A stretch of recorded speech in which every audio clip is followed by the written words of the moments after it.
ओम नमो भगवते वासुदेवाय। ओम नमो भगवते वासुदेवाय। ओम नमो भगवते वासुदेवाय। ओम अज्ञानातिमिरान्धस्य ज्ञानञ्जनं शलाकया चक्षुरुन्मीलितं येन तस्मै श्रीगुरुवे नमः। श्रीचैतन्यमनोभीष्टं स्थापितं येन भूतले स्वयं रूप कदा मह्यं ददाति स्वपदान्तिकम्। वन्देऽहं श्रीगुरु श्रीयुतपदकमलं श्रीगुरून् वैष्णवांश्च श्रीरूपं साग्रजातं सहगण रघुनाथ अन्वितं तं सजीवं साद्वैतं सावधूतं परिजनसहितं कृष्णचैतन्यदेवं श्री राधा कृष्ण पादान सगण ललिता श्री विशाखा अन्विताश्च। हे कृष्ण करुणा सिंधु दीनबंधु जगतपते गोपेश गोपिका कांत राधा कांत नमस्तुते। तप्त कांचन गौरांगी राधे वृंदावनेश्वरी वृषभानुसुते देवी प्रणमामि हरिप्रिये। नमो विष्णुपादाय कृष्णपृष्ठाय भूतले श्रीमति भक्ति वेदांत स्वामी इति नामिने। नमस्ते सरस्वती देवे गौरवाणी प्रचारिणे निर्विशेषा शून्यवादी पाश्चात्यदेशतारिणी।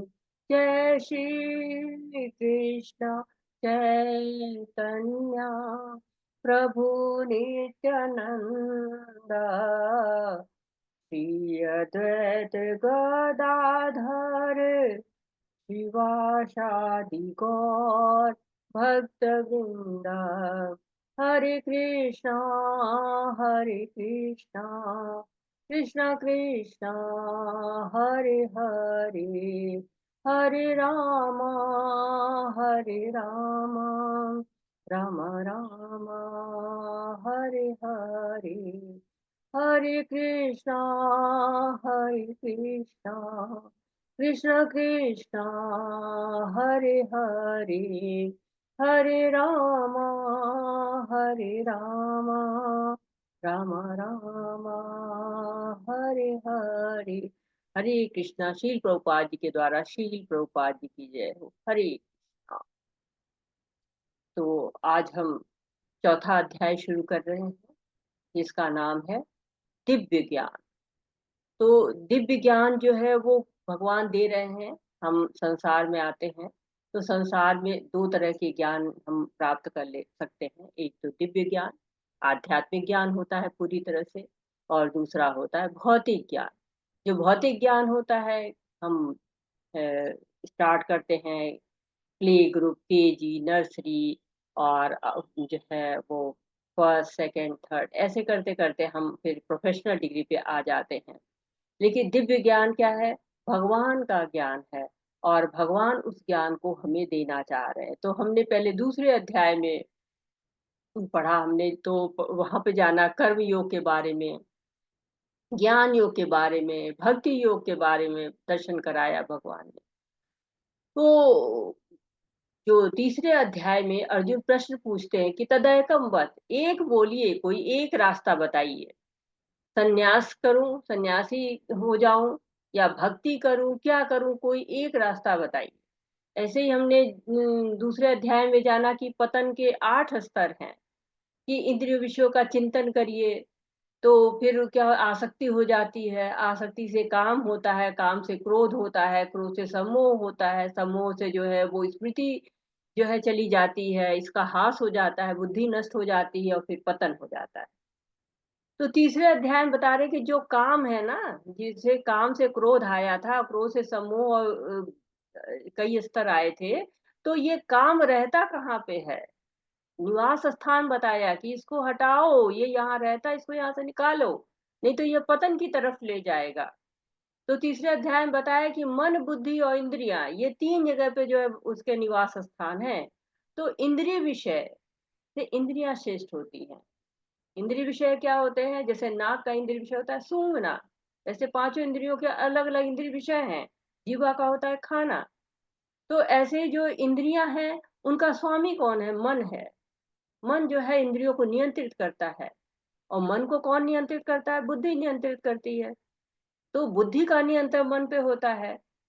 अगर ये सब उल्टा होता चला जाए तो क्या होता है? पतन होता है। तो काम वासनाएं ही हमको भौतिक बंधन में डालती हैं। अगर हम सतर्क रहें, भगवान के ज्ञान में रहें, तो हमें नियंत्रित हो जाएगा। तो ज्ञान की आवश्यकता हमको है। भौतिक ज्ञान तो हम यहाँ पे प्राप्त कर लेते हैं, लेकिन जो दूसरा जो है आध्यात्मिक ज्ञान है, जो कि हमारी सभी समस्याओं का बिल्कुल समाधान कर देता है, उसको बताया गया है तीसरे अध्याय में कि कर्म योग करिए। कर्म का विज्ञान बताया गया कि इससे जो है वो भौतिकता के बंधन से मुक्त हो जाओगे। लेकिन अभी तत्व ज्ञान बाकी था।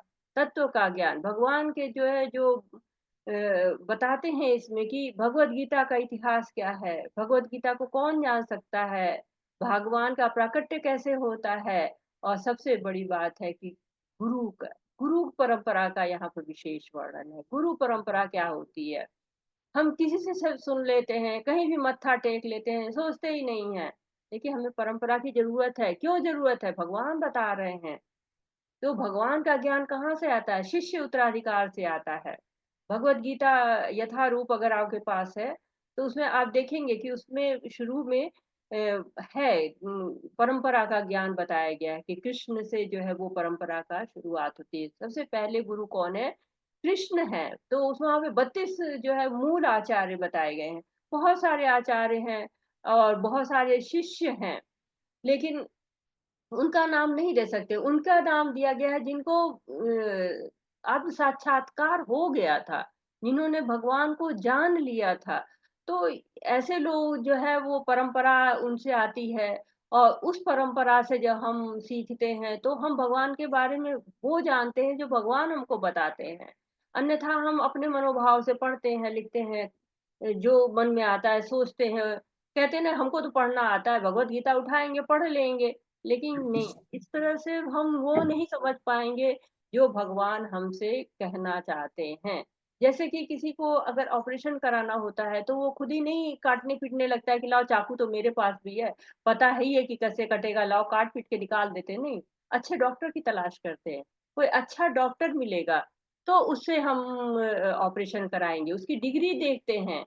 उसके बारे में जो है वो पता लगाते हैं कि कैसा अनुभव है, केवल कागज़ी तो नहीं है, व्यवहार में है कि नहीं उसका अनुभव। तो भगवान का भी जो है वो जो आध्यात्मिक ज्ञान है, भगवान का ज्ञान इतना आसान तो है नहीं जो इतना बड़ा ज्ञान है। जन्म, मृत्यु, जरा, व्याधि से भी हमको दूर ले जाता है। ऐसे ज्ञान को कैसे समझेंगे? परंपरा से समझेंगे। और साथ ही भाव हमारा क्या होगा? जैसे अर्जुन का भाव होगा, अर्जुन समझ रहे हैं, उस तरह से हमको समझना है। हम स्वयं नहीं समझते हैं, समझ सकते हैं, गुरु चाहिए हमको। तो गुरु का महत्व है यहाँ पे। देखिए वेद व्यास जी हैं, स्वयं भगवान के अवतार ही हैं। लाखों श्लोक लिख डाले उन्होंने, महाभारत के लिखे, भागवतम के लिखे। और एक-एक श्लोक कितने सुंदर हैं, पूर्ण हैं, कोई गलती नहीं है उनमें। पढ़ते जाइए, मन जो है प्रसन्न होता चला जाता है, आनंद मिलता चला जाता है। देखिए कुछ लोग क्या कहते हैं, यतो मत ततो पथ, इधर मन किया उधर चल दिए। तो ये भगवत गीता को ऐसे हम नहीं जान सकते हैं। तो भगवान ज्ञान देते हैं, उसके माध्यम से हम भगवान को जो है जान सकते हैं। परंपरा के द्वारा हम भगवान को जान सकते हैं, स्वयं हम नहीं जान सकते। तो ये चौथा अध्याय है दिव्य ज्ञान का। इसमें पहले से जो चौथा श्लोक है वहाँ दिव्य ज्ञान की परंपरा के बारे में बताया गया कि दिव्य ज्ञान आया कहाँ से है।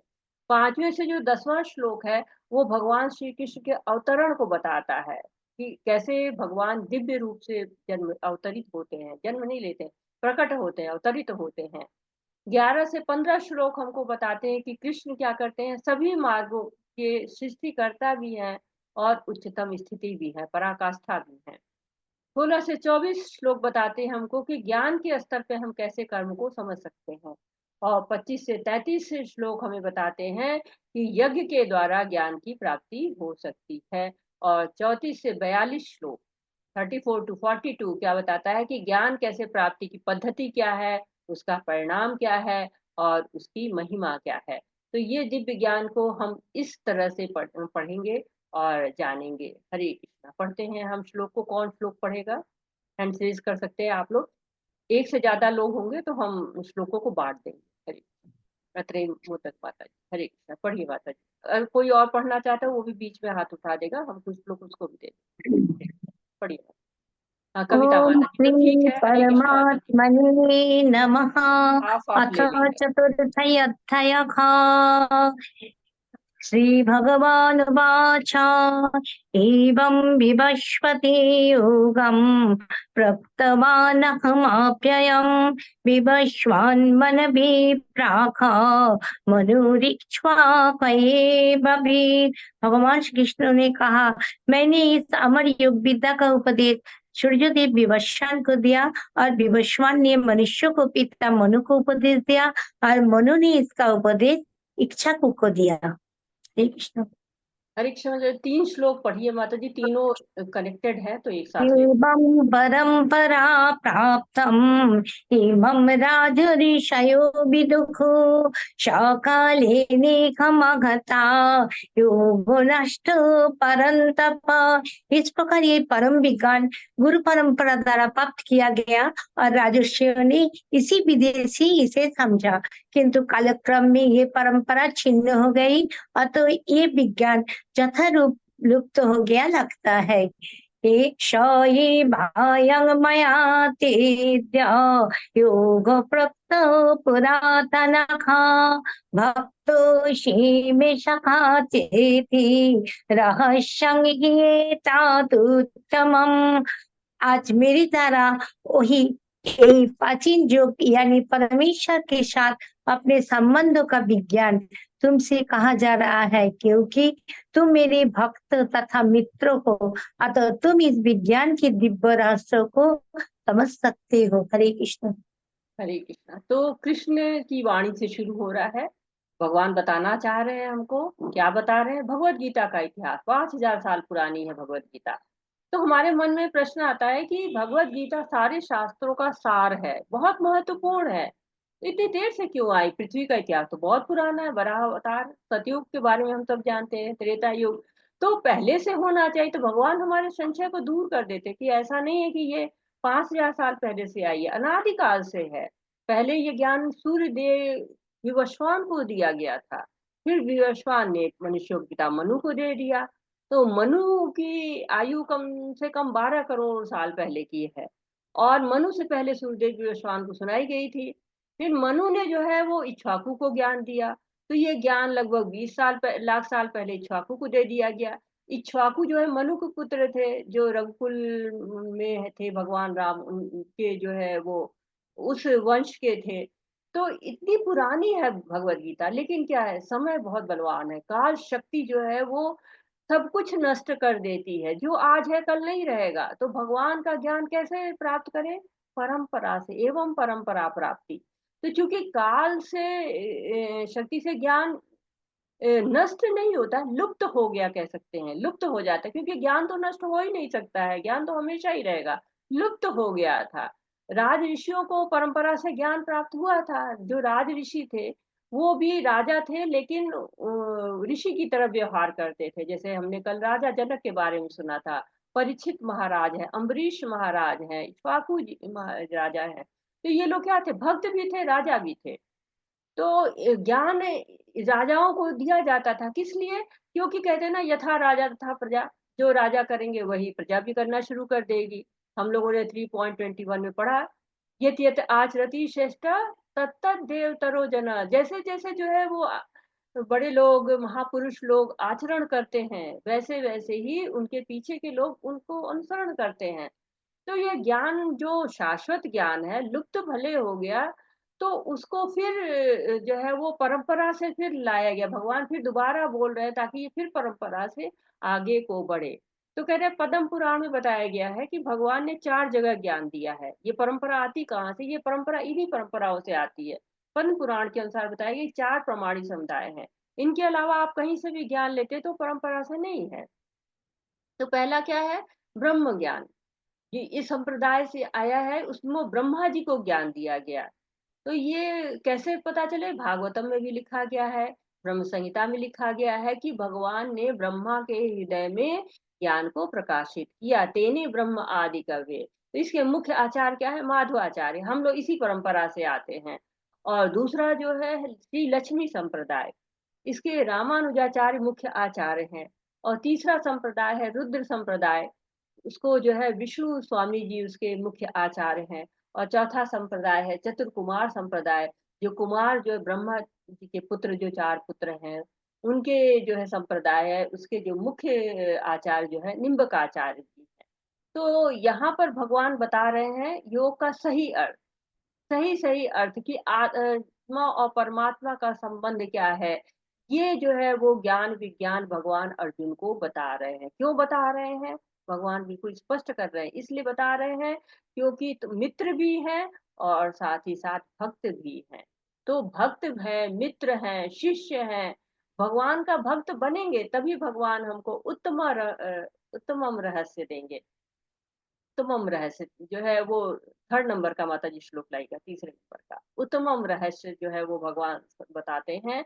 उत्तम जो कि तम को नष्ट कर दे, ऐसा जो है वो हेत दूतमम, जो सबसे उत्तम है, दिव्य है, जो तम को नष्ट कर दे वो उत्तमम, वो रहस्य परंपरा। क्योंकि जो परंपरा में है वो जानता है कि ये जो रहस्य है ये परंपरा से आ रहा है, तो बिना इस परंपरा में रहे हुए इस रहस्य को नहीं जाना जा सकता है। कैसे? जैसे आप घर में रहते हैं, हर परिवार का अपना संस्कार होता है, तो परिवार के सदस्य के लोग जानते हैं, बाकी लोगों को तो पता ही नहीं है। तो परंपरा में रहना है, परंपरा से रह के ही हम इस ज्ञान को प्राप्त कर सकते हैं। ये भगवान बता रहे कि बहुत प्राचीन है ये, लेकिन ये बताता है परमेश्वर के साथ अपने संबंध का विज्ञान। तो भगवान अर्जुन को ये ज्ञान दे रहे हैं और अर्जुन से हम लोग भी जान रहे हैं इस ज्ञान को। हरे अर्जुन बाछा अपरं भवतो जन्म परं जन्मो विवस्वतः कथमेतद् विजानीयम् तमादो प्रकृतवानिति। अर्जुन ने कहा, सूर्योदय विवस्वान आज आपसे पहले हो चुके यानी ज्येष्ठ है, तो फिर मैं कैसे समझू कि प्रारंभ में भी आप उन्हें इस विद्या का उपदेश दिया था। अब संशय आ गया अर्जुन के मन में, क्योंकि अर्जुन और कृष्ण एक ही बराबर के आयु में, तो दोनों मिलते थे तो आलिंगन करते थे, जबकि युधिष्ठिर को और भीम को प्रणाम करते थे कृष्ण। तो कह रहे हैं कि आप तो हमारे बराबर के हो, हम दोनों एक ही बराबर के हैं, मित्र हैं। तो ये कैसे हो गया कि जो है वो सूर्यदेव विवस्वान को दे दिया आपने ज्ञान? समकालीन है आप तो बताइए ऐसा कैसे हो गया? कैसे कृष्ण को सब याद है और अर्जुन को सब याद नहीं है? ऐसा कैसे हो गया? हरे कृष्णा, कोई बताना चाहेगा?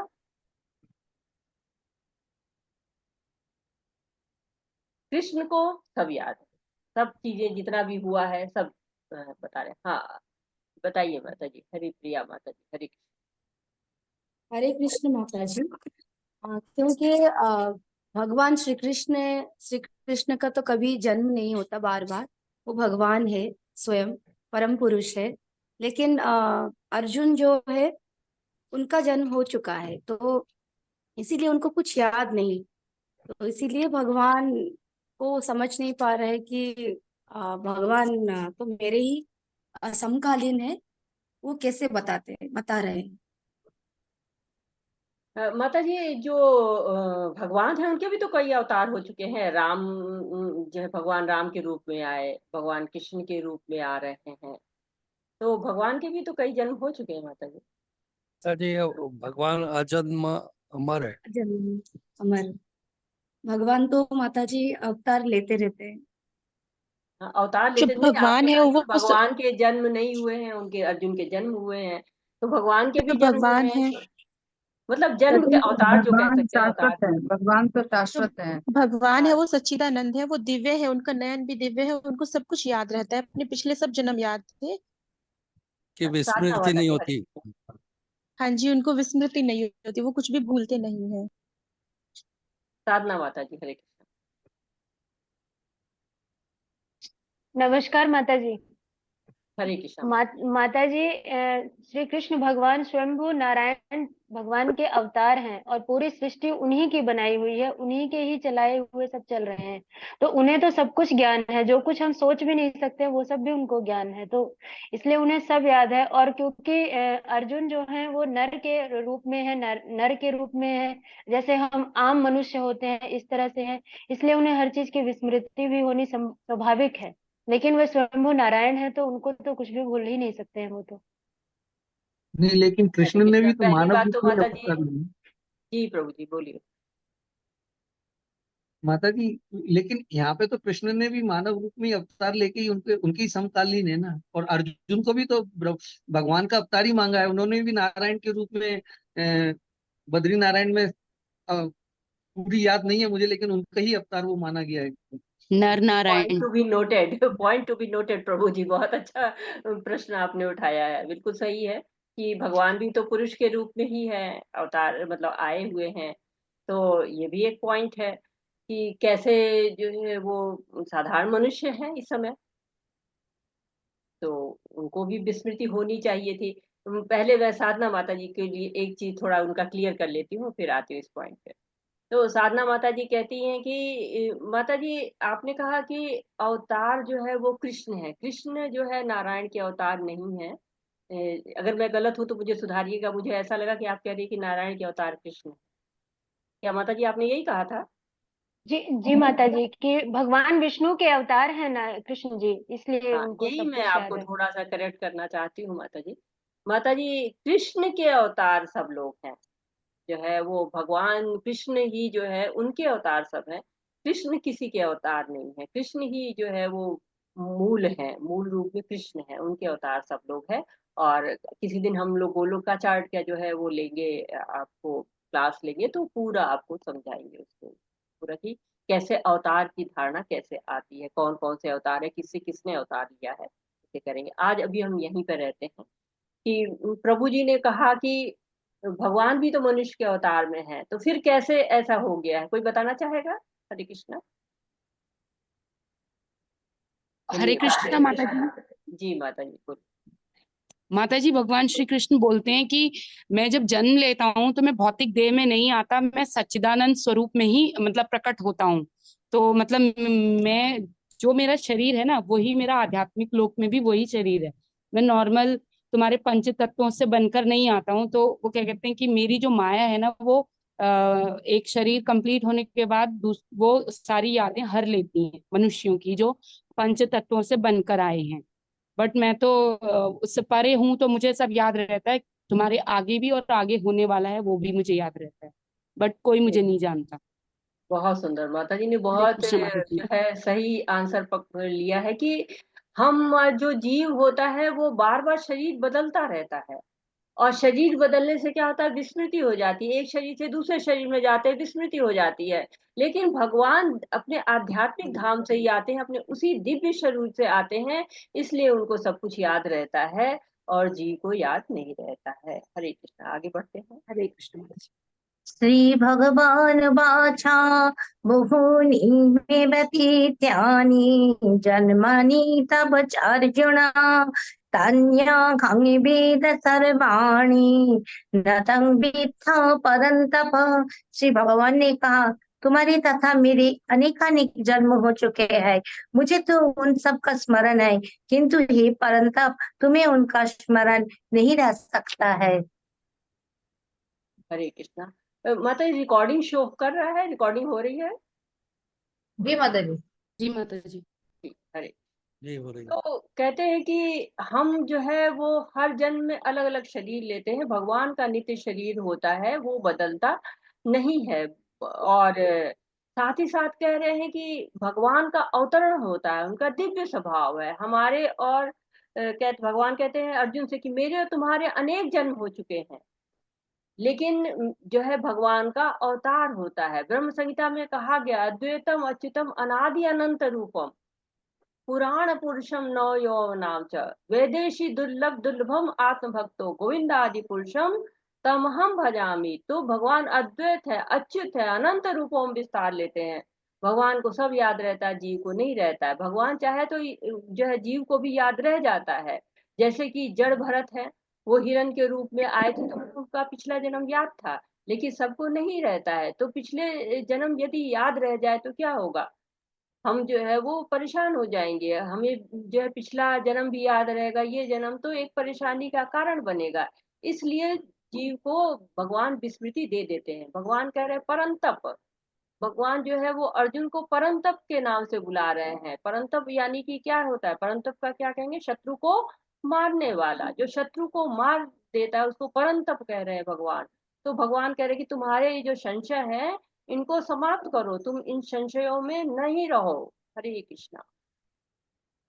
अजोऽपि तन्मय्यात्मा भूतानामीश्वरोऽपि सन् प्रकृतिं सामधिष्ठाय संभवम् आत्ममायया। यद्यपि मैं अजन्म तथा अविनाशी हूँ और यद्यपि मैं समस्त जीवों का स्वामी हूँ, तो भी प्रत्येक युग में मैं अपनी आदि दिव्य रूप में प्रकट होता हूँ। हरे कृष्ण। कृष्णा तो भगवान बता रहे विशेषताएं, विलक्षण है भगवान का जन्म, अद्वितीय है, अद्भुत है। भगवान अजोपी है, अजन्मा है। जन्म लिए रहे हैं, कह रहे हैं कि अजन्मा है। हम सोचते भगवान जन्म लिए हैं, हम कहते हैं जन्माष्टमी है, भगवान जी के जन्म का दिन है, लेकिन भगवान क्या है, अजन्मा है। भगवान और आत्मा दोनों अजन्मा है, जीव आत्मा भी अजन्मा है।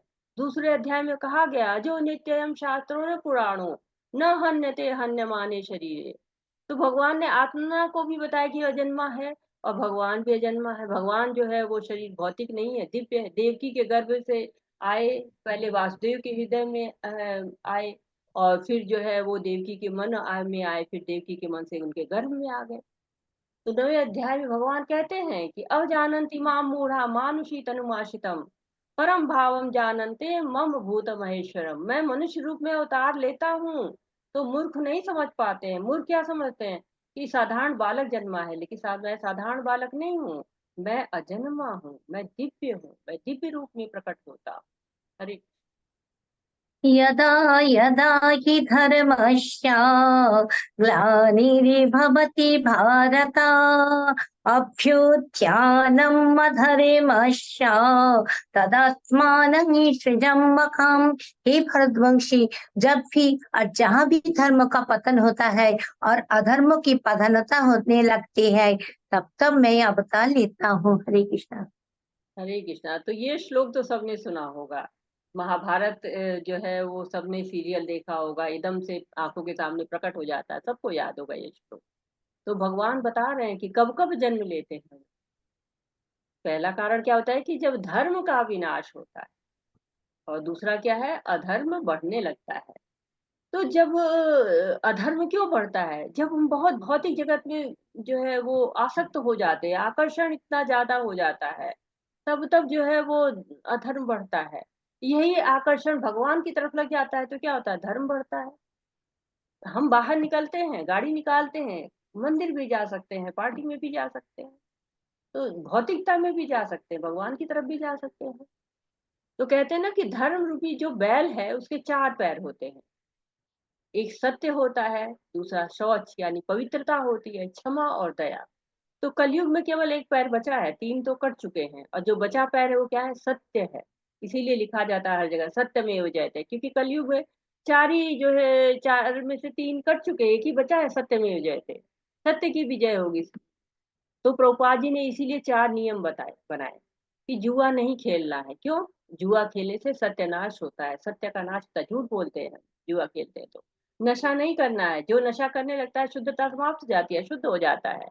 मीट नहीं खाना है, जो जानवरों को मारेंगे दया कैसे रह जाएगी, इसलिए मीट नहीं खाना है। अवैध संबंध नहीं बनाना है, क्यों, क्योंकि क्षमा जो है वो समाप्त हो जाती है हमारी। तो ये जो 4 पैर हैं जो धर्म के, इनको संभालना है, इन्हीं के लिए 4 नियम प्रभुपाद जी ने बनाए, जिसको हम सब लोग जो इस्कॉन में है पालन करते हैं। तो धीरे धीरे शुद्धता आती है, शुद्धता आते आते हम इन नियमों का पालन करना शुरू कर देते हैं। हरे कृष्ण। परित्राणाय साधूनां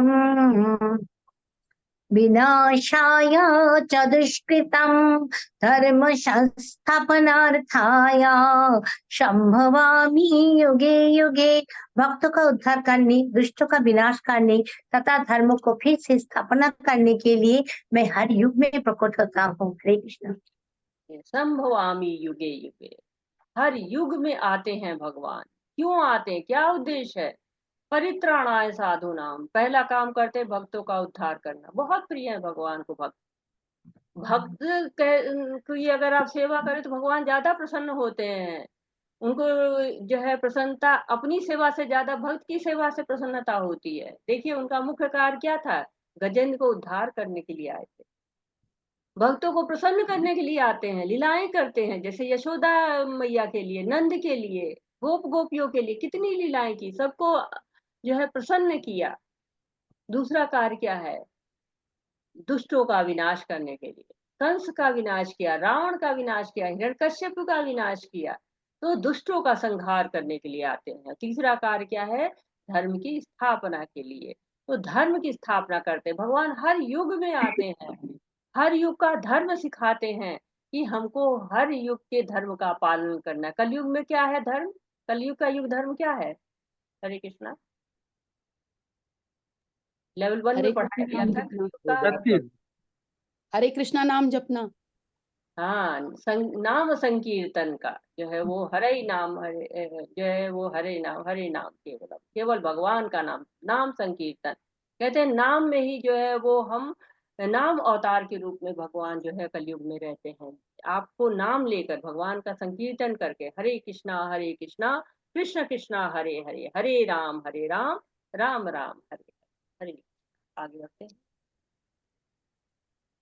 जन्म कर्म च मे दिव्यम् एवं युवेत्ति तत्त्वतः त्यक्त्वा देहं पुनर्जन्म नैति मामेति अर्जुन। हे अर्जुन, जो मेरे आविर्भाव तथा कर्मों की दिव्य प्रकृति को जानता है, वो इस शरीर को छोड़ने पर इस भौतिक संसार में पुनः जन्म नहीं लेता, अभी तो मेरे सनातन धाम को प्राप्त होता है। हरे कृष्ण। हरे कृष्ण। तो भगवान के सारे कार्य अलौकिक होते हैं, आध्यात्मिक होते हैं। जन्म भी दिव्य है, कर्म भी दिव्य है। तो जब हम इन दोनों को जान जाते हैं कि भगवान के कर्म जन्म सब दिव्य है, तो क्या मिलता है? सनातन धाम की प्राप्ति होती है। तो भगवत गीता में भगवान कहते हैं कि यदि जो है वो आप जन्म की तत्व को भी जान ले या कर्म के तत्व को जान ले तो आपको भगवान मिल जाएंगे। और दोनों जान ले तब तो जो है बिल्कुल सनातन धाम जो है पक्का है। 10वें अध्याय में भी भगवान कहते हैं, यो माम जन्म दीव च वेत्ति लोक महेश्वरम असमूढ़ समर्थेषु सर्व पापे प्रमुच्यते।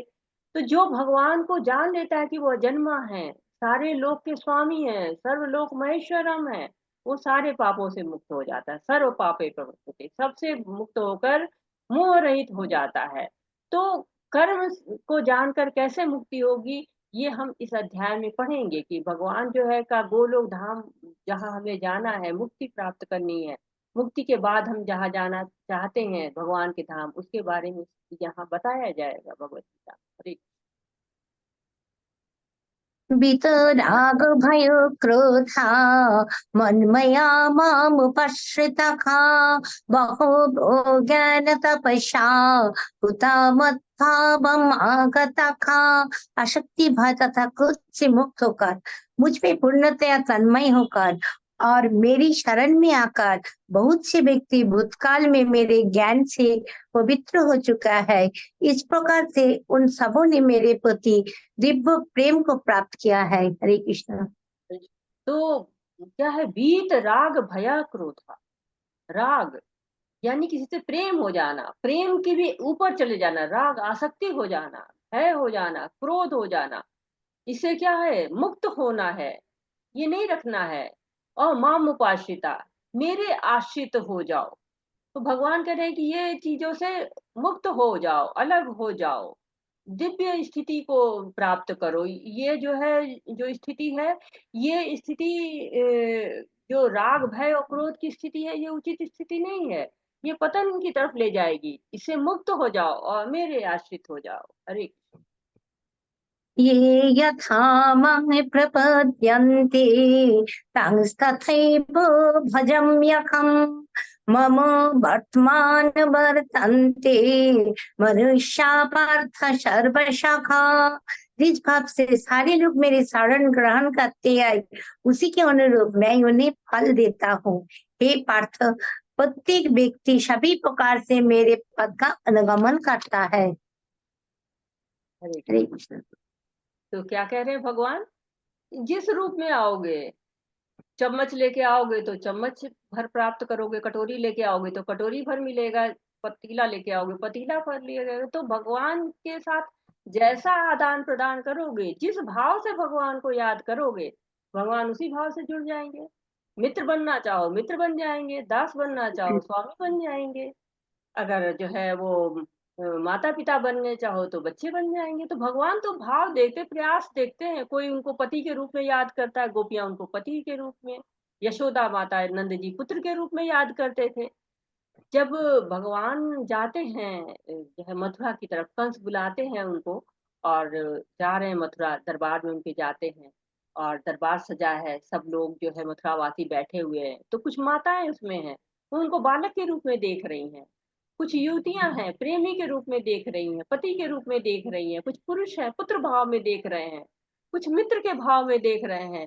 देखिए वहां कुछ ऐसे भी थे जो उनके विरोध में थे, असुर लोग थे, तो उनको क्या दिख रहे थे, अब तो बस आखिरी दिन है हमारा, मृत्यु हमारी आ गई है। जब कंस जो के पहलवानों को कृष्ण हरा देते हैं तो कृष्ण बुलाते हैं अपने सखा को मल्ल युद्ध करने के लिए। थोड़ा वो जताना चाह रहे थे कि आप लोग इतने बलवान नहीं हैं जितना आप लोग अपने अंदर अहंकार भर के बैठे हैं। तो मल्ल युद्ध के लिए बुलाते हैं, उससे हार जाते हैं और उसके कंधे पर उसको चढ़ा लेते हैं और प्रसन्न हो जाता है, मैंने हरा दिया मैंने हरा दिया। वो तो गोकुलों के साथ बिल्कुल बच्चे बन जाते थे, उनके बराबर के बन जाते थे और हरा दिया। जब चढ़ा लेते हैं कंधे पर, तो वो कंधे पर जो किसी को चढ़ाते हैं तो पैर छूते हैं शरीर में। लेकिन आप सोचिए भगवान जिनके चरण कमल की वंदना सारे भक्त करते हैं, उनको पैर से छूना कोई कल्पना में भी नहीं कर सकता है, लेकिन वो सखा कंधे पे बैठा प्रसन्न है और भगवान भी प्रसन्न है, क्योंकि भक्त को देख के भगवान प्रसन्न होते हैं। भक्त को प्रसन्न देख के भगवान जो है और भी ज्यादा प्रसन्न हो जाते हैं। हरे कृष्ण। काङ्क्षन्त कर्मणं सिद्धिं यजन्ति इह देवताः क्षिप्रं हि मनुष्ये लोके सिद्धिर्भवति कर्मजा। इस संसार में मनुष्य सकाम कर्म में सिद्धि चाहते हैं, फलस्वरूप देवताओं का पूजा करते हैं। निस्संदेह इस संसार में मनुष्य को सकाम कर्म का फल शीघ्र प्राप्त होता है। हरे कृष्ण। हरे कृष्ण। सकाम कर्म, आप सब लोग जानते हैं कि जो कर्म स्वार्थवश करते हैं तो वो क्या होते हैं, सकाम कर्म कहे जाते हैं, भले ही शास्त्र के अनुसार होते हैं। तो हम स्वार्थवश अगर देवताओं के पास जाएं तो देवता भी जो है वो भगवान के पार्षद है, उनको शक्तियां प्राप्त है भगवान के द्वारा, वो भौतिक जगत में प्रबंध करते हैं, लेकिन उलझना नहीं है उसमें।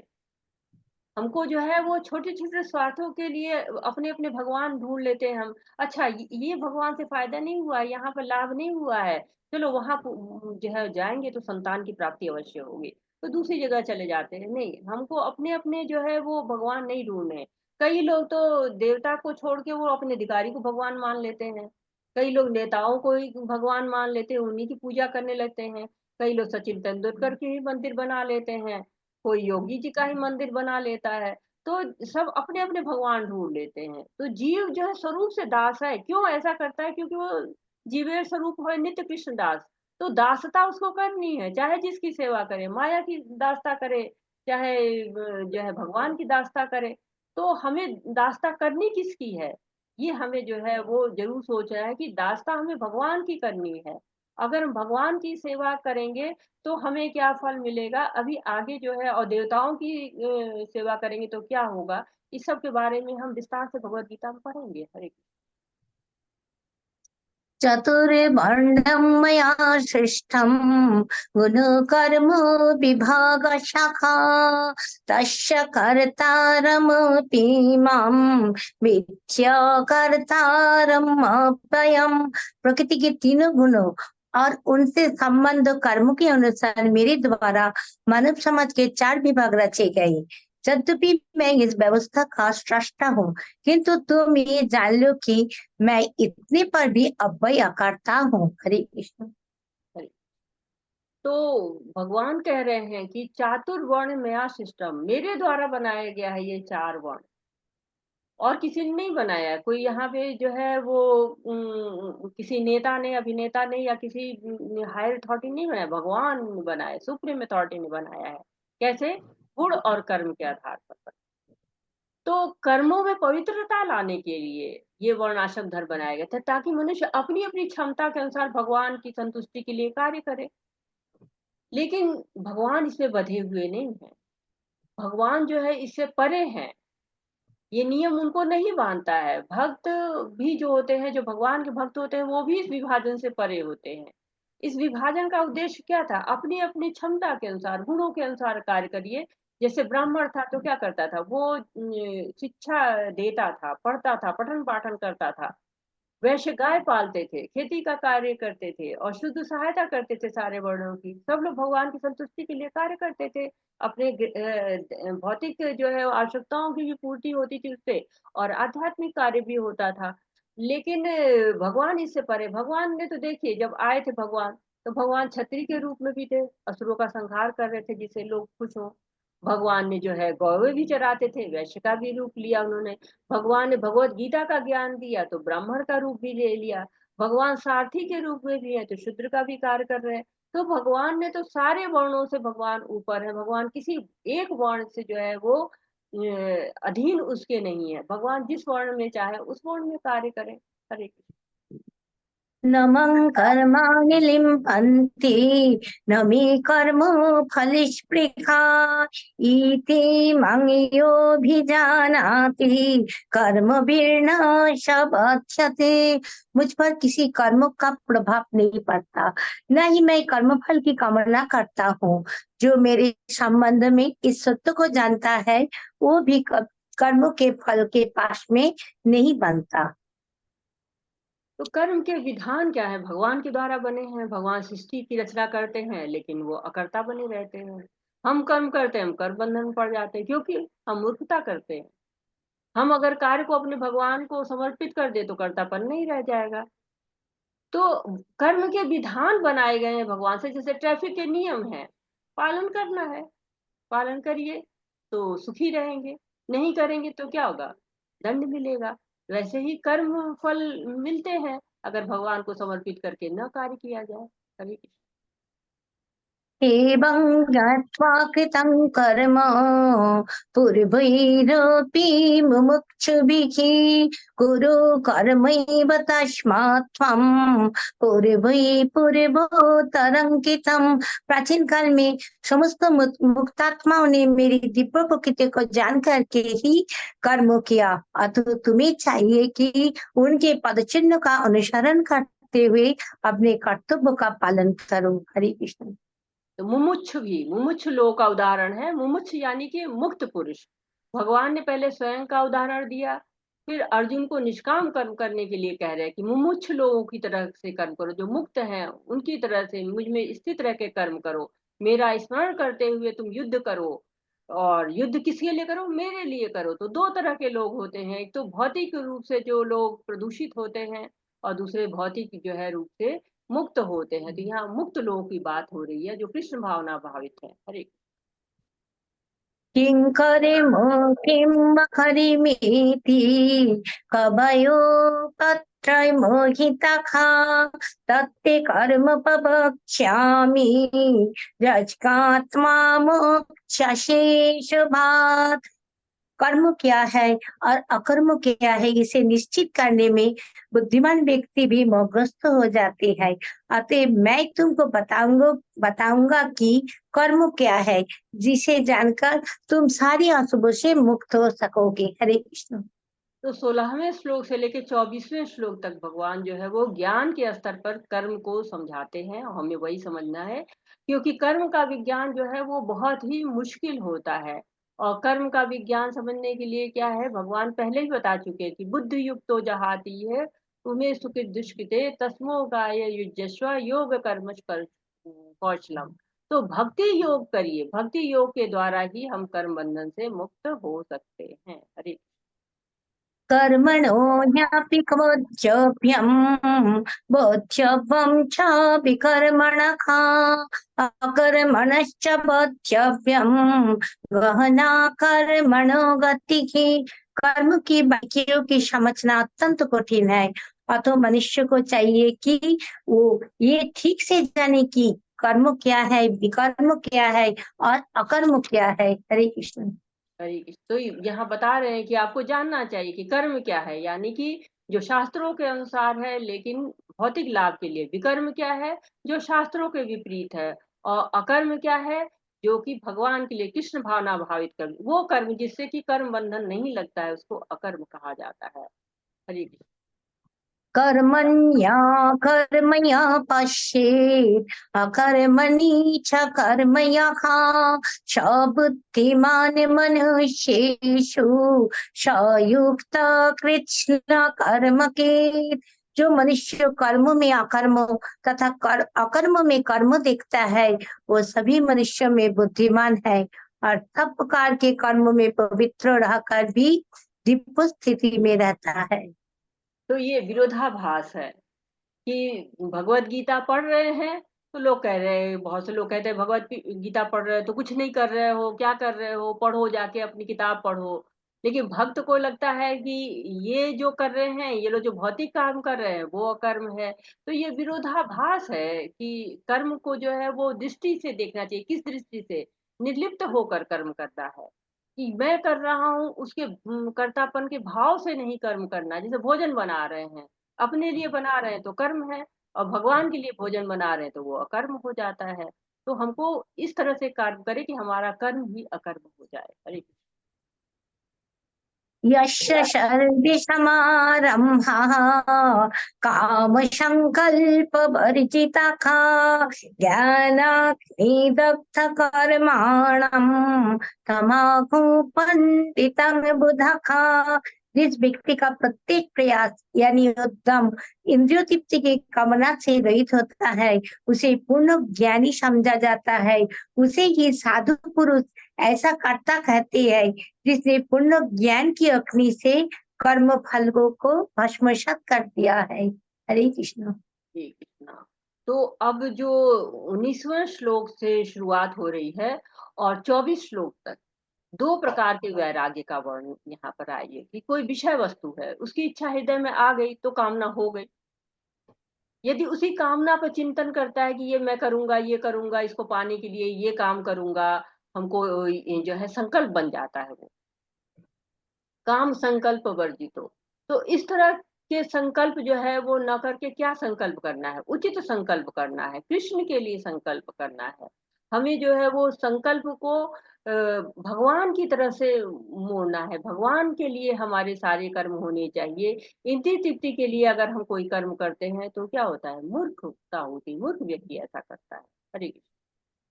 त्यक्त्वा कर्मफलासङ्गं नित्यतृप्तो निराश्रयः कर्मण्याभिप्रवृत्तोऽपि नैव किंचित करोति सः। अपने कर्म फलों की सारी आसक्ति को त्याग कर सदैव संतुष्ट तथा स्वतंत्र रहकर वो सभी प्रकार के कार्यों में व्यस्त रहकर भी कोई सकाम कर्म नहीं करता। हरे कृष्ण। हरे कृष्णा। तो कार्य में स्वयं का जो है वो कोई लगाव नहीं होना चाहिए। स्वयं की आसक्ति अगर नहीं होती है, अगर कोई कार्य हम कर रहे हैं तो हमारी उससे आसक्ति नहीं होगी तो क्या होगा? कर्म फल भी नहीं होगा। अगर हमको ये होगी नहीं, हमने ये पेड़ लगाया, इसका फल हमें ही खाना है, तो क्या होगा? वो बंधन में आ जाएगा। लेकिन जो ऐसा नहीं सोचता है, वो सोचता है जब इसे फल आएगा मैं कृष्ण को अर्पण करूंगा तो क्या होगा? नित्य तृप्त तृप्त हो जाता है वो। निराश्रय किसी भी कर्म फल के सहारे नहीं रहता, आश्रय रहित होता है। निराश्रय का मतलब है कि उस कर्म फल के आश्रय में नहीं रहता है। जो कर्म फल मिलने वाला है उससे आश्रय में न होकर नित्य तृप्त रहता है, तृप्त रहता है कि नहीं हमें ये नहीं चाहिए। हरे कृष्णा। निराशीर्यत चित्तात्मा त्यक्त सर्व परिग्रहः शरीरं केवलं कर्म कुर्वन्नाप्नोति किल्बिषाम्। ऐसा ज्ञानी पुरुष पूर्ण रूप से संयमित मन तथा बुद्धि से कार्य करता है, अपनी संपत्ति के सारी स्वामित्व को त्याग देता है और केवल शरीर निर्वाह के लिए कर्म करता है। इस तरह कार्य करता हुआ वो पाप रूपी फलों से प्रभावित नहीं होता है। तो निराशी कौन है? वो है जिसको भौतिक चीजें नहीं चाहिए, सांसारिक आवश्यकताएं नहीं है उसकी। चित्त आत्मा शुद्ध है, मन बुद्धि सब जो है वो शुद्ध हो चुकी है। त्यक्त सर्व परिग्रह, अपने स्वामित्व का त्याग कर चुका है। तो ऐसे शरीर क्या करते हैं? वही कार्य करते हैं जितनी चलाने के लिए शरीर की आवश्यकता हो। हमारे जो गोस्वामी हैं वो क्या है, एक गिलास छाछ पी के पूरे दिन रह गए, कहीं कुछ नहीं मिला तो एक मुट्ठी बालू खा ली। तो ये क्या है, शरीर को केवल चलाना एक यंत्र है, इसको बस चार्जिंग थोड़ी देते रहो। ये नहीं कि जो है हमेशा इसका पेट भरते रहो, नहीं। तो आवश्यकताएं समाप्त हो जाती हैं, भगवान की सेवा शुरू हो जाती है। जब अपनी शरीर की आवश्यकताएं नहीं है तो भगवान की सेवा करते हैं, उनसे प्रेम करते हैं।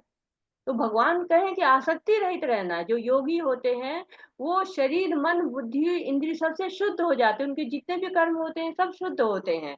कायेन मनसा बुद्धिया केवल इंद्रिय रपि योगिना कर्म कुर्वन्ति संग त्यक्ता आत्म शुद्धये। योगी जो भी कर्म करते हैं अपने जो है वो लिए नहीं, आत्म शुद्धि के लिए सारे कार्य करते हैं, भगवान के लिए सारे कार्य करते हैं।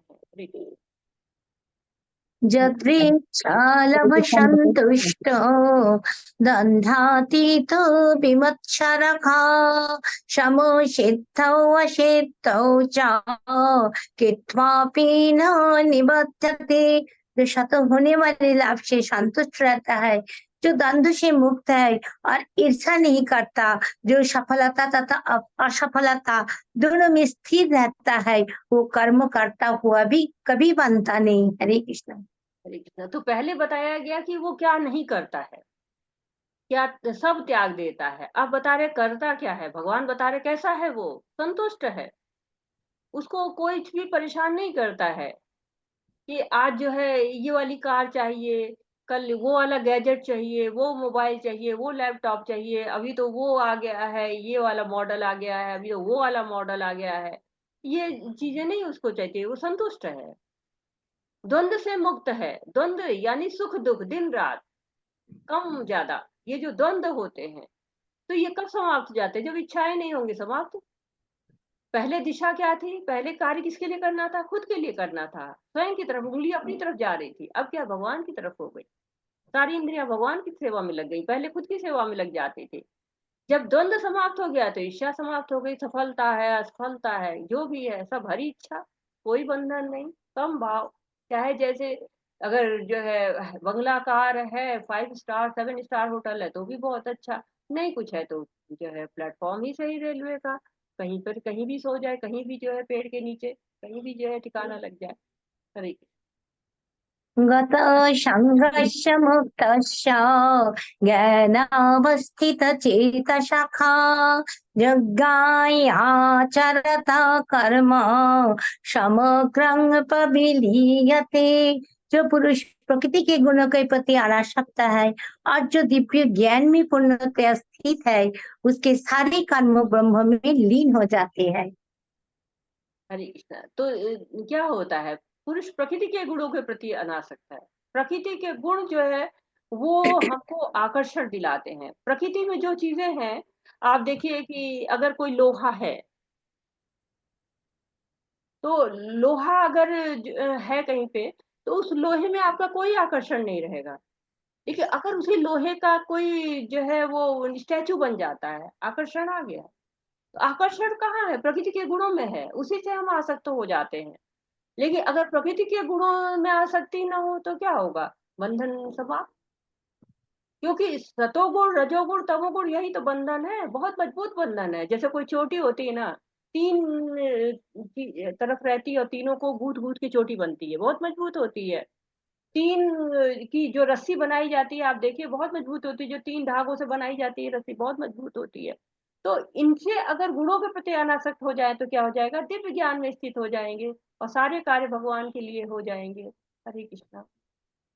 ब्रह्मार्पणं ब्रह्म कविः ब्रह्माग्नो ब्रह्मणाहुतं ब्रह्मैवाति न गन्तव्यं ब्रह्म कर्म समाधिना। जो व्यक्ति कृष्ण भवनामृत में पूर्णतः लीन रहता है उसे अपने आध्यात्मिक कर्मों के योगदान के कारण अवश्य ही भगवत धाम की प्राप्ति होती है, क्योंकि उसमें हवन आध्यात्मिक होता है और हवि भी आध्यात्मिक होती है। हरे कृष्ण।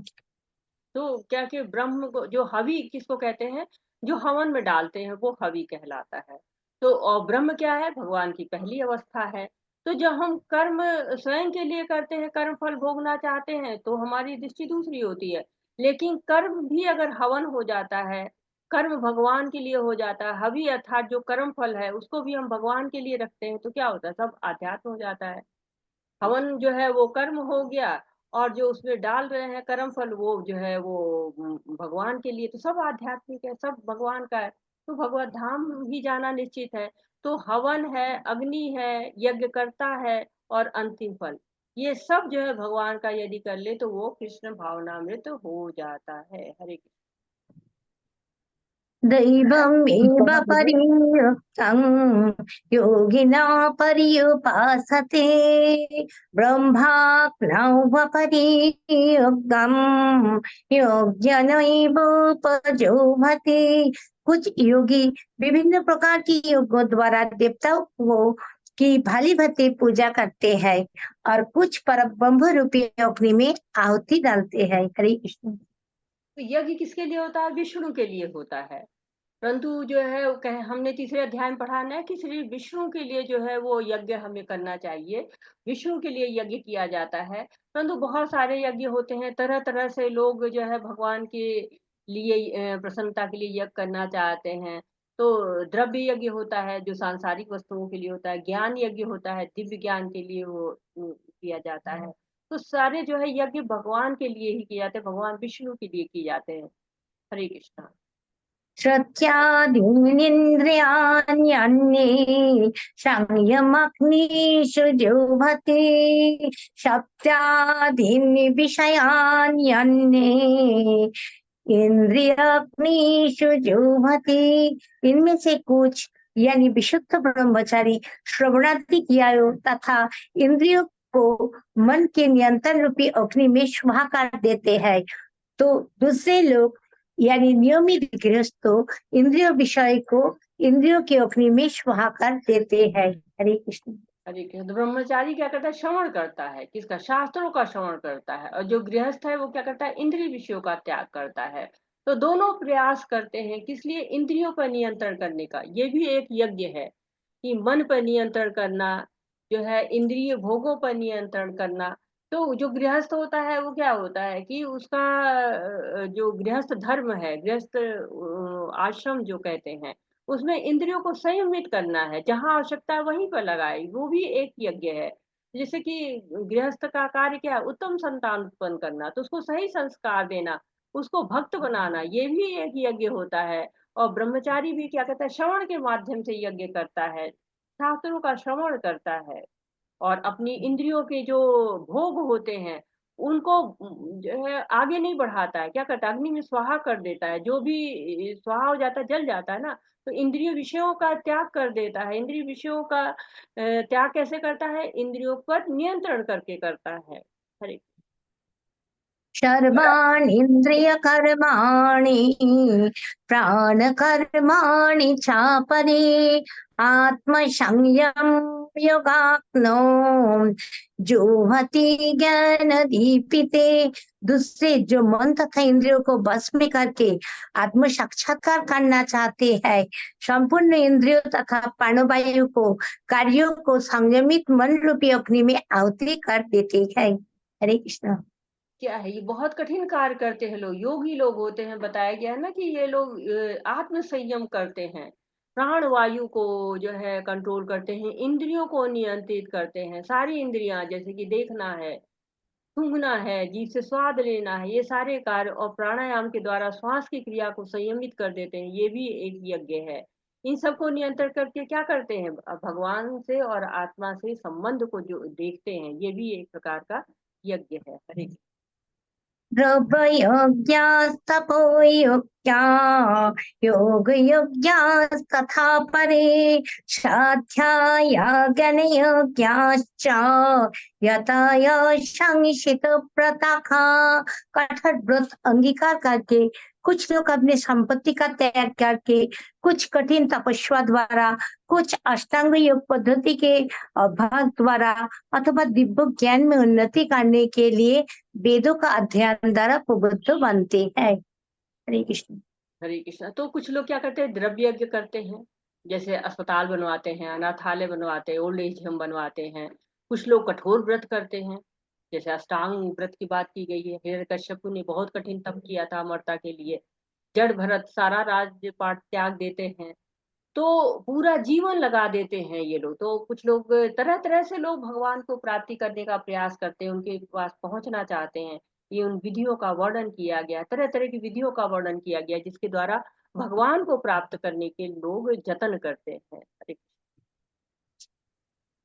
अपानी जुह्वति प्राणम प्राणीपानं तथा परे प्राणपान गतिरुत्वा प्राणायाम परायणखा अपरि नियताखाराखा प्राणन प्राणेषु जुह्वति। अन्य लोग भी जो समाधि में रहने के लिए श्वास को रोके रहते हैं, यानी प्राणायाम, वे अपान में प्राण को और प्राण में अपान को रोकने का अभ्यास करते हैं और अंत में प्राण अपान को रोककर समाधि में रहते हैं। अन्य योगी कम भजन करके प्राण की प्राण में ही आहुति देते हैं। हरे कृष्ण। तो कुछ लोग श्वास लेना और श्वास छोड़ना कैंसिल कर देते हैं, ना सांस लेते हैं ना सांस को छोड़ते हैं। तो बताया गया था, आप लोगों ने लेवल 1 में पढ़ा होगा कि 5 प्रकार की प्राणवायु होती है। तो कोई बताएगा कौन कौन सी होती है? 5 प्रकार की वायु, प्राणवायु होती है, और करती क्या है वो? हरे हमें तो कृष्णा। एक ही वायु पता है कि जो है ऑक्सीजन लो और कार्बन डाइऑक्साइड छोड़ो। हरे कृष्णा। नियति माता जी कुछ कह रहे थे, हरे कृष्णा, पहले उनकी हाँ सुनने जी, दीजिए। प्राणवायु अपान, व्यान अपान उदान प्राणवायु व्यान ज्ञान। उदान समान। हाँ, बताइए अपान माधुरी व्यान माता जी। समान उदान। माधुरी माता जी हरे कृष्ण, बताइए। प्राण अपान व्यान उदान समान। तो ये 5 प्रकार की वायु होती है। तो ये प्राण वायु 5 प्रकार की होती है। कोई और भी बोलेगा क्या स्पष्ट, ताकि समझ में आ जाए, क्योंकि आप लोग बहुत दबे स्वर से बोल रहे हैं तो स्पष्ट नहीं हो रहा होगा कई लोगों को। थोड़ा हरे स्पष्ट। कृष्ण माता जी। हरे कृष्ण जी। प्राण अपान उदान व्यान समान। तो ये 5 प्रकार की प्राण वायु होती है। ये करती क्या है? 5 प्रकार की वायु क्या करती है हमारे शरीर में?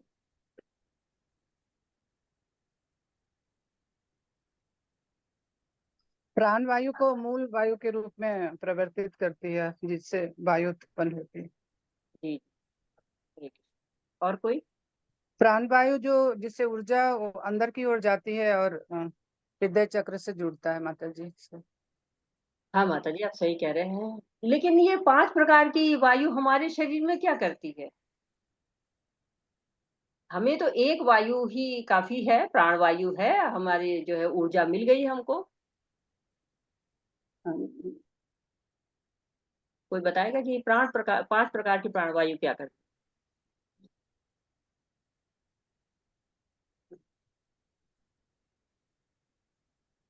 कोई अटेंड नहीं करना चाहेगा इसको? भगवान को माता जी भगवान को लेकिन याद नहीं आ रहा। एक लोग बोलेंगे तो समझ में आएगा मुझे। हैंड्स रेज करिए, मैं बारी बारी बोल आपको लेती हूँ आपका आंसर।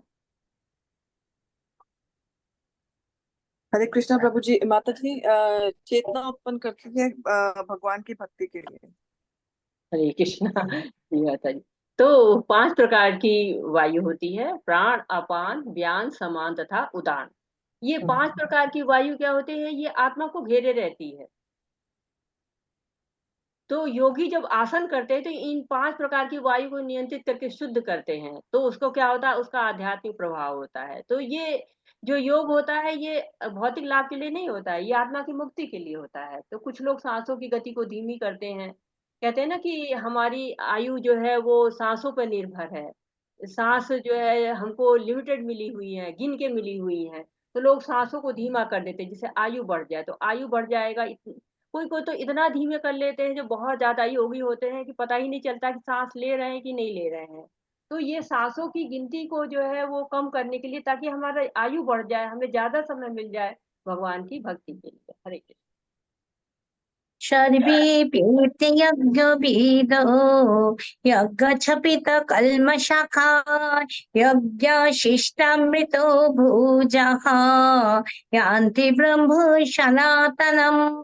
ये सभी योगों करने वाले योगों का अर्थ जानने का कारण पाप कर्म से मुक्त हो जाते हैं और योगों का फल रूपे अमृत को चाखकर परम दिव्य आकाश की ओर बढ़ते जाते हैं। हरे कृष्ण। हरे कृष्णा। तो 30वें श्लोक से लेकर 33वें श्लोक तक बताया गया कि यज्ञ का उद्देश्य क्या है। सर्वेप्यते यज्ञ विद्यो, जो लोग यज्ञ करते हैं उनको सर्वेप्यते कहा गया है, यानी कि उनके सारे पाप नष्ट हो जाते हैं।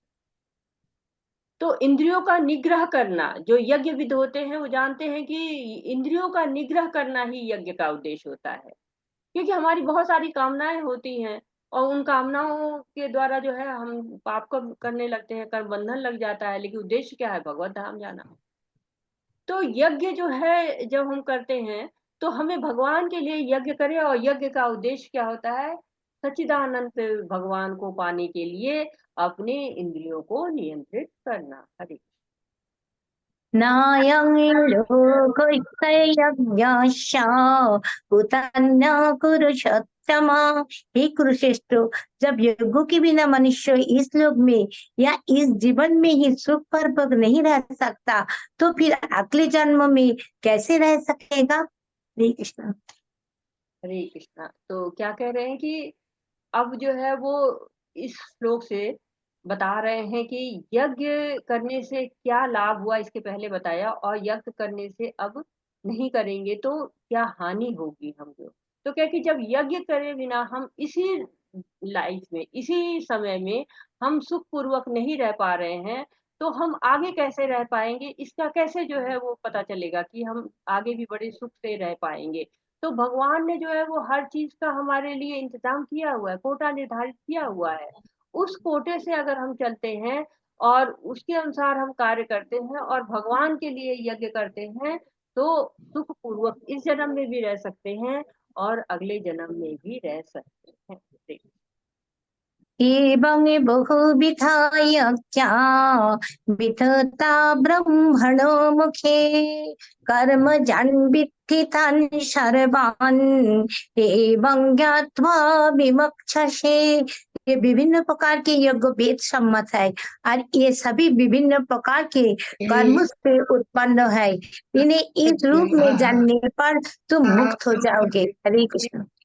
कर्म थोड़ा सा अपना माइक बंद कर ले, अगर आपका उसकी योग्यता नहीं है तो माइक बंद कर लीजिए, क्योंकि बीच बीच में शोर आ रहा है तो समझ में नहीं आएगा। तो भगवान ने जो है वो कहा है कि वेद में बताया है कि सारे यज्ञ जो है वेद से ही उत्पन्न हुए, वेद भगवान की वाणी है, और जो भगवान सर्वव्यापी परमात्मा के रूप में है वो यज्ञ में विराजमान रहता है। तो भगवान बता रहे हैं कि कैसे हम इस शरीर से जो है वो अपनी मुक्ति का उपाय बना सकते हैं, कैसे सारे विधि विधान भगवान बताते हैं।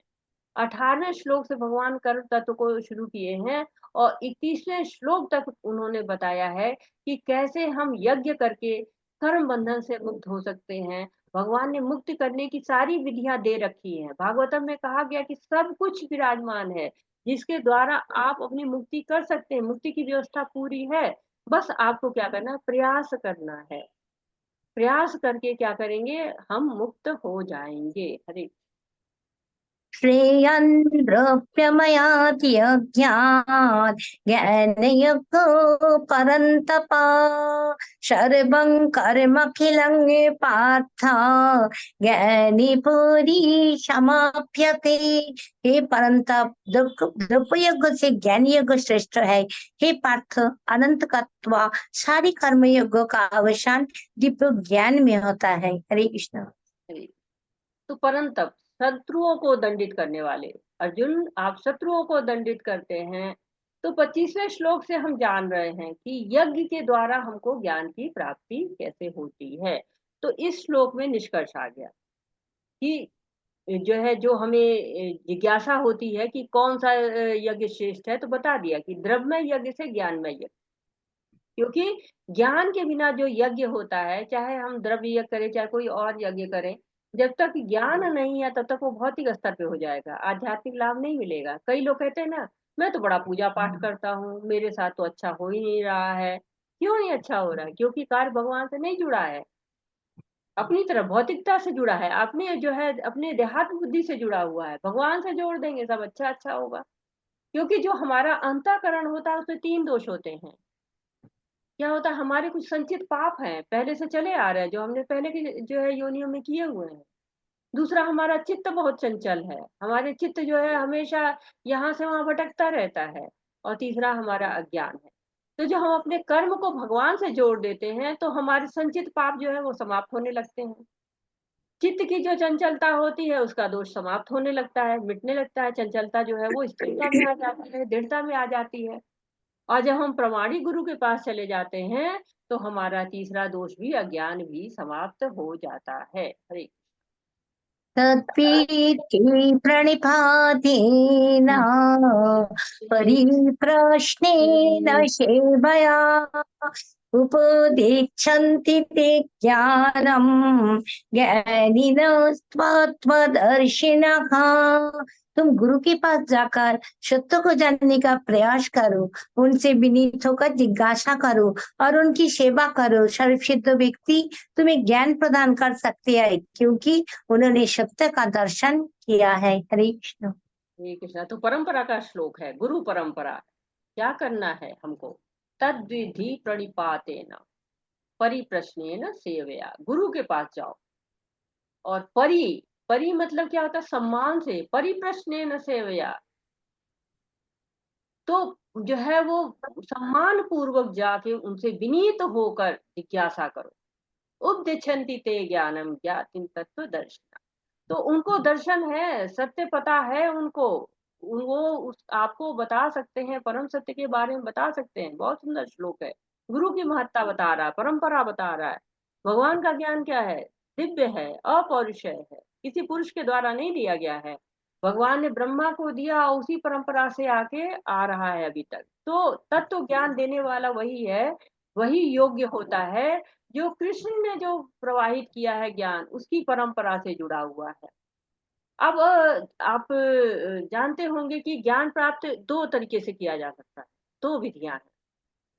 एक तो आरोही विधि है, जैसे कि भौतिक ज्ञान होता है, पहले प्ले ग्रुप में गए, केजी में गए, नर्सरी में गए, और जो है वो फर्स्ट सेकंड ऐसे आगे बढ़ते चले जाते हैं। जैसे पर्वत पे चढ़ते हैं, पर्वतारोही चढ़ता है, ऊपर की ओर चढ़ता चला जाता है, वैसे भौतिक ज्ञान ऊपर चढ़ते चले जाते हैं। दूसरी विधि क्या है? अवरोही है, जैसे सीढ़ियां उतरते हैं। वैसे ही ज्ञान ऊपर से नीचे की तरफ जो है वो प्रवाहित होता है। नदी है, ऊपर से हिमालय से बहती है गंगा, और जो है वो समुद्र में मिलती है। तो वैसे ही जो है कृष्ण से ब्रह्मा को मिला, ब्रह्मा से नारद को मिला, नारद से परंपरा आगे बढ़ गई। तो हाथ जोड़कर विनम्र होकर जिज्ञासा करनी है। पहले गुरु यज्ञ करते थे तो हाथ में लकड़ी संविदा लेके सब लोग जाते थे। आज जो है क्या है, सेवा भाव लेके जाना है, सेवा करनी है। गुरु पे कोई दया नहीं करनी है कि नहीं नहीं अरे गुरु जी बड़े गरीब हैं, चलो उनको कुछ दे आते। नहीं, सेवा करनी है, सेवा का अवसर ढूंढना है। क्योंकि जब गुरु प्रसन्न होंगे तो ज्ञान देंगे, और ज्ञान होगा तो अज्ञान का नाश होगा, और अज्ञान का नाश होगा तो भगवान से जुड़ेंगे। हम मंगलाचरण रोज गाते हैं, ओम अज्ञानातिमिरान्धस्य ज्ञानांजन शलाकया। तो भगवान के जो ज्ञान गुरु देता है वो हमारे अज्ञान को नष्ट करके हमको ज्ञान की तरफ ले जाता है। हरे कृष्णा। जज्ञात्वा पुनर्मोहम् एवं यशसि पाण्डवा येन भूतन्यशेषेण दक्षस्यात्मन्यायतो मयि। सर्वसिद्ध व्यक्ति से वास्तविक ज्ञान प्राप्त कर चुकने पर तुम पुनः कभी ऐसे मोह को प्राप्त नहीं होंगे, क्योंकि इस ज्ञान के द्वारा तुम देख सकोगे कि सभी जीव परमात्मा के अंश स्वरूप है, अर्थात वे सब मेरे है। हरे कृष्ण। हरे कृष्णा। तो देख रहे बता रहे भगवान की दिव्य ज्ञान जो है वो स्वरूप सिद्ध व्यक्तियों के द्वारा अर्थात गुरु के द्वारा हम तक पहुंचता है। और हम क्या है, हम उस ज्ञान को प्राप्त करके मोह में नहीं फंसते हैं, आसक्ति में नहीं फंसते हैं, भौतिक चीजों से दूर रहते हैं। जान जाते हैं, क्या जानते हैं कि जो भगवान कृष्ण है वही समस्त जीवों के परम आश्रय हैं। जब हम अपने उस आश्रय से ही दूर हो जाते हैं, जब हम उस आश्रय को ही नहीं देखते हैं, जब हम आश्रय से दूर होते चले जाते हैं, तो क्या होता है, हम माया हमको पकड़ लेती है। माया जो है महा ठगिनी हम जानी, बहुत ठगिनी है, कहीं भी पकड़ लेती है। हम मोहित हो जाते हैं, जैसे कृष्ण से अपने आप को अलग कर लेते हैं वैसे ही हम फंस जाते हैं। देवी हेषा गुणमयी मम माया दुराते, बहुत जो है शक्तिशाली है, जकड़ लेती है। लेकिन कैसे पार पाते हैं, जब भगवान से जुड़ जाते हैं, भगवान हमारा हाथ पकड़ लेते हैं। हरे कृष्ण। अपि चेदशि पापेभ्यः सर्वेभ्यः पापकृत्तमखा सर्वं ज्ञानप्लवेनैव वृजिनं सन्तरिष्यसि। यदि तुम्हें समस्त पापियों में भी सर्वाधिक पापी समझा जाए तो भी तुम दिव्य ज्ञान रूपी नाव में स्थित होकर दुख सागर को पार करने में समर्थ होंगे। हरे कृष्ण। भगवान क्या कह रहे हैं कि दिव्य ज्ञान है, नाव के समान है। इसमें कोई सर्वाधिक पापी भी हो तो भी इस ज्ञान की पतवार के सहारे इस दुख के सागर को यानी कि भव सागर को पार कर जाएगा। सागर क्या होता है, बहुत कुशल तैराक हो, बहुत तैरने वाला हो तो भी डूबने की संभावना होती है। बहुत लंबा होता है सागर, बहुत बड़ा होता है, बहुत ज्यादा जो है उसके लिए कुशलता चाहिए।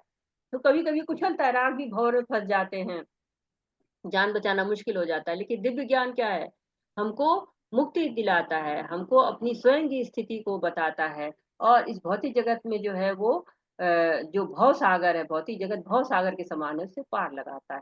हरे यथैधांसि समृद्धोऽग्निः भस्मसात् कुरुते अर्जुन ज्ञानाग्निः सर्वकर्माणि भस्मसात् कुरुते तथा। जैसे प्रज्वलित अग्नि ईंधन को भस्म कर देती है, उसी तरह हे अर्जुन ज्ञान रूपी अग्नि भौतिक कर्मों के समस्त फलों को जला डालती है। हरे कृष्ण। हरे कृष्णा। तो क्या कह रहे हैं कि जो हमको बचाना है, कैसे बचाना है, इस भौतिक जगत के जो भ्रम है, सबसे बड़ा भ्रम क्या है कि हम शरीर हैं। हम शरीर नहीं है, हम तो आत्मा है। जब हम आत्मा के बारे में जान जाते हैं, परमात्मा के संबंध के बारे में जान जाते हैं, तो क्या होता है, हमें भगवान से जुड़ाव होता है। हम जान जाते हैं कि हम उनके अंश हैं। तो भौतिक ज्ञान क्या है, मिलता है, खत्म होता है। इस जन्म में पढ़े, अगले जन्म में फिर से पढ़ना पड़ेगा।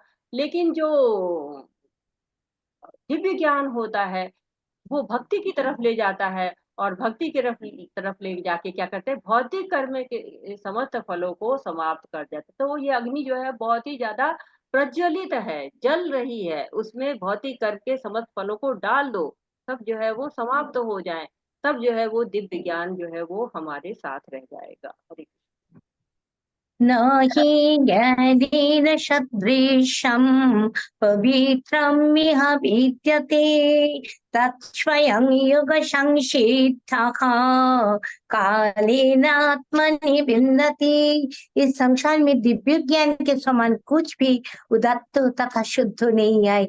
ऐसा ज्ञान समस्त योग का परिपक्व फल है। जो व्यक्ति भक्ति में सिद्ध हो जाता है वो यथा समय अपने अंतर में इस ज्ञान का आस्वादन करता है। तो कह रहे हैं कि दिव्य ज्ञान क्या है, उदात्त और शुद्ध। तो जो योग करते करते जो साधक होता है वो परिपक्व हो जाता है, तब उसको ज्ञान का फल मिलता है। तो जब फल मिलता है तो क्या होता है, हमेशा ही जब फल कोई भी हो बड़ा आनंद प्रदान करता है, तो भक्त जब प्राप्त करता है, इसके स्वाद को चखता है तो बहुत प्रसन्न हो जाता है। कहते हैं ना 10वें अध्याय में कहा गया है, तेषां सतत युक्तानां भजतां प्रीति पूर्वकम ददाति बुद्धं योगम तम ये न मामुपयन्ति ते। तो भगवान का निरंतर सेवा करते करते भगवान क्या करते हैं, बुद्धि योग देते हैं, ज्ञान प्रदान करते हैं और उससे भगवान तक पहुंचने का रास्ता मिल जाता है। श्रद्धावान् लभते ज्ञानम् तत्परो संयतेन्द्रियः ज्ञानं लब्ध्वा परम शान्तिम् अचिरेणाधिगच्छति।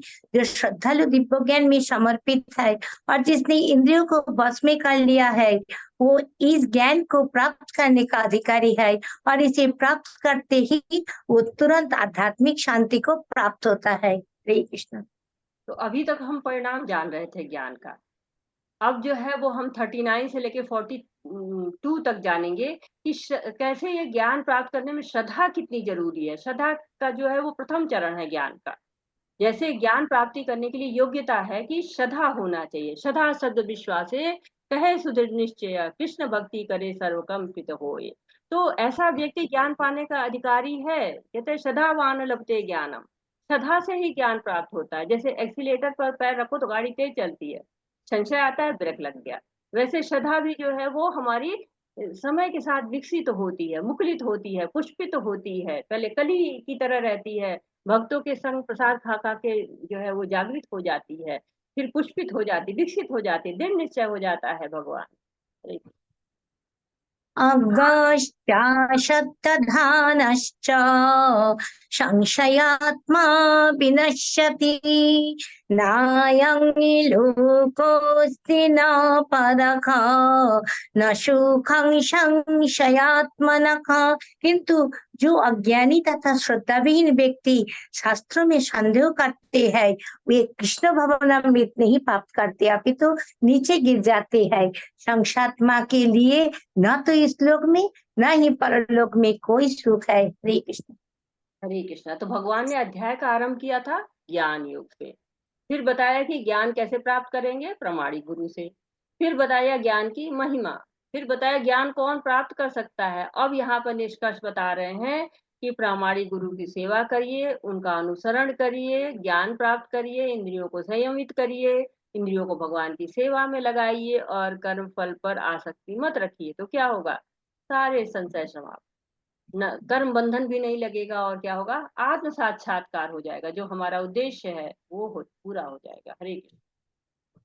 योगो संनश्च कर्माणं ज्ञान संच्छिन्न संशयम् आत्मवन्तं न कर्माणि निबद्धन्ति धनंजय।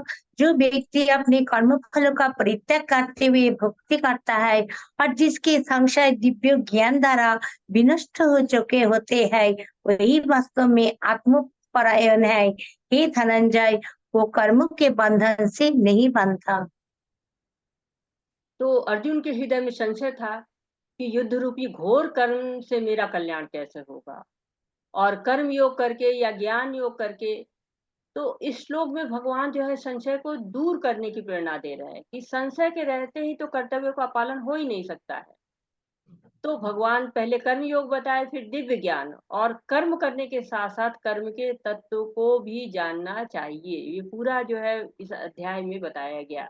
और ये श्लोक क्या कर रहा है, कल के अध्याय की नींव रख रहा है कि अगर तुम्हारे अंदर अज्ञान है, अज्ञान रूपी बादल है, तो उसको दिव्य ज्ञान से समाप्त करो।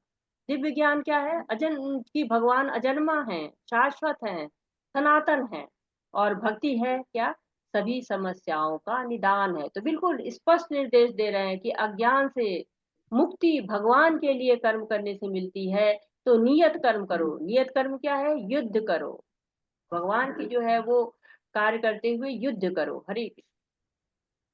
तस्मादज्ञानसम्भूतं हित्संज्ञानाशिनात्मनः चित्त्वैनं संशयं योगम् अतिष्ठ तिष्ठ भारत। अतएव तुम्हारे हृदय में अज्ञान के कारण जो संशय उठे हैं उन्हें ज्ञान रूपी शस्त्रों से काट डालो। हे भारत, तुम योग से समन्वित होकर खड़े हो और युद्ध करो। हरे कृष्ण। हरे कृष्णा। तो अज्ञान को समाप्त करो ज्ञान रूपी अस्त्र के द्वारा। ज्ञान रूपी अस्त्र जो है वो अज्ञान को समाप्त कर देता है, वैसे तुम भी समाप्त कर दो। 15वें अध्याय में भी आएगा कि अब जो है विरक्ति के शस्त्र से काट गिराओ। आसक्तियां हैं, जो संचय है, उनको अभ्यास और वैराग्य से काटो। यहाँ भगवान बता रहे कि अज्ञान को ज्ञान के शस्त्र से समाप्त कर दो और खड़े हो जाओ और युद्ध करो। युद्ध करना तुम्हारा कार्य है, युद्ध से तुम भाग नहीं सकते हो। तो हरे कृष्णा।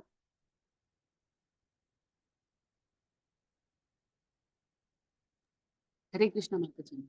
ये अंतिम जो है श्लोक है। इस प्रकार श्रीमद् भगवद गीता के चतुर्थ अध्याय दिव्य ज्ञान का भक्ति वेदांत तात्पर्य पूर्ण हुआ। वाछाकल्पतरुभ्यश्च कृपा सिन्धुभ्य एव च पतितानां पावनेभ्यो वैष्णवेभ्यो नमो नमः। अनंत कोटि वैष्णव वृंद की जय। शीला प्रभुपाद की जय। भगवद गीता की जय। हरे कृष्णा कृष्ण कृष्ण हरे हरे, हरे राम राम राम हरे हरे। हरे कृष्णा। आपका कोई प्रश्न है, आपका कोई सुझाव है तो हम ले सकते हैं। उसके पहले पूनम माता जी, अगर आप कुछ कहना चाहते हो, क्योंकि माता जी ने डाल दिया है आप लोग को क्विज की लिंक, और आप लोग उसको करते रहिए। सबको वो जो है क्विज करेंगे, सर्टिफिकेट प्राप्त करेंगे, क्योंकि आप जो है प्री भक्ति शास्त्री कोर्स में हैं, तो आपको क्विज करना है। हरे कृष्णा। पूनम माता जी कुछ कहना चाह रहे हैं आप?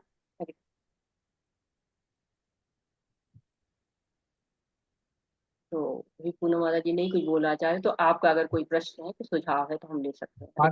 माता जी हरे कृष्णा। राजकुमार। जी प्रभु बोलिए। माता जी एक मेरे को दो चीजें, ये आपने एक तो ये बताया था कलयुग के जो 4 फेरे हैं उसमें सत्य, दया